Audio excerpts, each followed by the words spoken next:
ଅମୃତବାଣୀ ସମସ୍ତ ପୂର୍ଣ୍ଣତା ପ୍ରାପ୍ତ କର।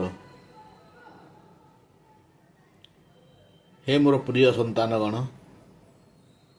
ମୋର ଉପଦେଶ ଆଧାରରେ ତୁମେମାନେ କର୍ମ ସାଧନ କର, ସର୍ବଦା ସତର୍କ ରୁହ।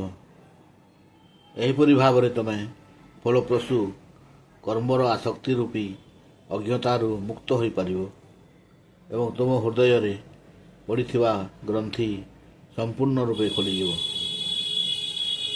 ପରବର୍ତ୍ତୀ ବିକାଶ ପାଇଁ ତୁମକୁ ସମସ୍ତ କାରଣ ବର୍ଜିତ ହେବାକୁ ପଡ଼ିବ।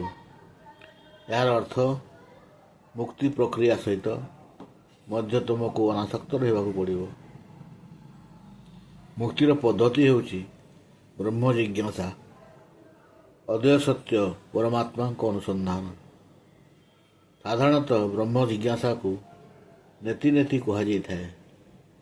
ଏହି ପଦ୍ଧତିରେ ଜଣେ ଅଦ୍ୱୟ ସତ୍ୟଙ୍କ ସନ୍ଧାନ ପ୍ରକ୍ରିୟାର ସ୍ଥିତିକୁ ବିଶ୍ଳେଷଣ କରିଥାଏ। ଏହି ପଦ୍ଧତି ସେ ପର୍ଯ୍ୟନ୍ତ ଚାଲି ରହିଥାଏ ଯେ ପର୍ଯ୍ୟନ୍ତ ଜଣେ ନିଜସ୍ୱ ଆଧ୍ୟାତ୍ମିକ ଜୀବନରେ ଅବସ୍ଥିତ ହୋଇନଥାଏ। ଆଧ୍ୟାତ୍ମିକ ଜୀବନ ହେଉଛି ବ୍ରହ୍ମ ଭୂତ ବା ଆତ୍ମପଲ୍ଲବୀ ଅବସ୍ଥା।